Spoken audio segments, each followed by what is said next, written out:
Hey guys, for those of you who are new to my channel, I'm Laura and I'm currently going through an elimination diet. So today I wanted to talk about some of the more social aspects that come with doing an elimination diet.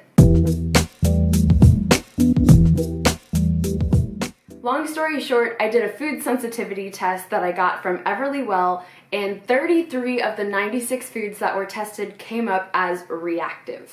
So I'm over halfway through the elimination part of the diet, but then I'm gonna have to go through the reintroduction phase. So basically, I'll try a food that I'm reactive to, then go back to the elimination diet for 3 to 4 days and see if I have any sort of reaction to that food. So I repeat that process until I've gone through all of the foods that were listed as reactive. It's a lengthy process. So because of this, I knew I was gonna have to find a way to incorporate this diet into my life. Not only do I work a corporate job, I also travel for work. So that means I have to make sure that I've got food for 3 meals, 4 days out of the week, packed and ready to go. Complicated? You bet. Some of the foods that I've eliminated include gluten, dairy, eggs, soy, black pepper, garlic, peanuts, tomatoes, black tea, lettuce, and there are still over 20 more. So finding healthy foods on the road can be plenty challenging, but finding healthy options without these foods felt a bit laughable at first. Eating out has not been a realistic option for me. And thankfully, I didn't go to a whole lot of restaurants before I started doing this elimination diet to begin with, so the transition wasn't that difficult. However, sometimes I have to go to work events. So I've had 2 notable ones this month. My husband's company's holiday party and a team lunch with some important people there. Because I've had food allergies for years, I'm used to having to ask servers what ingredients are in a dish, if they can remove certain ingredients, and so on. Honestly, it's always made me feel like a burden, and I really do try to make things as simple as possible for restaurants. I still can't help but feel kind of bad for creating extra work for someone, but I'd rather not die. So back to the company dinner. So this dinner was at a fancy steak restaurant, and they had a set menu for the event.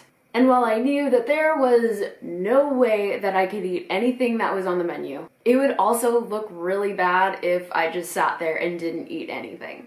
So my wonderful husband, Alex, saved the day and found the kitchen coordinator and asked if there was any way I could have a steak with no pepper, no garlic, no seasoning, no nothing. And it was no problem. All we had to do was ask. Not only were they really understanding of my request, they even brought out some simple steamed veggies that weren't even on the menu. So of course, everybody at the table noticed that my order was taking a little bit longer, and so they began to ask questions.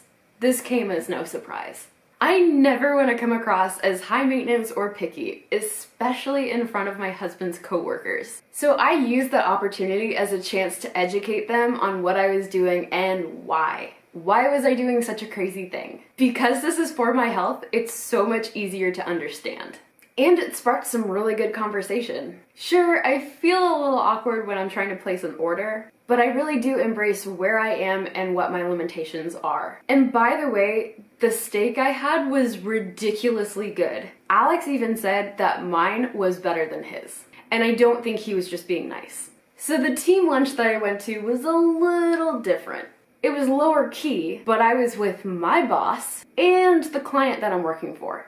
I definitely didn't want to draw attention to my not normal meal. And I really just knew I wasn't going to eat anything at this restaurant. I had my lunch already packed and I didn't want to risk contamination. This didn't seem like the sort of restaurant that would be extra careful. I played it cool and I quietly just told the server that I was fine when it was my turn to order. Yep, of course I had to explain to everybody at the table why I wasn't eating. A lot of times people get uncomfortable if you're the only one not eating. So I launched into my well-practiced story of what I'm doing and why I'm doing it. I'm actually really thankful to already having experience explaining my food limitations to people. It's normal for me to have issues finding options when I eat out. And sometimes I still get shy to ask for alternatives. Alex has been a huge help in growing my confidence. And I still have plenty of progress to make. Because this elimination diet has brought so many more limitations, it's reminding me to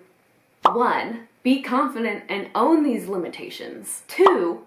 not let the people who don't understand or respect what I'm doing get under my skin. That's their problem, and I know that what I'm doing is right for my body. And 3, ask for substitutes and or make simple requests to the servers at the restaurant. And 4, feel comfortable turning down social events that involve food so that you can eat what you've already prepared for yourself. I've already had to do this a few times during my elimination diet, and I know I'm going to have to keep doing this. I do explain the situation to the people who ask if I want to go grab lunch. I don't want them to feel like I'm turning them down because I don't like them, because that's not the case.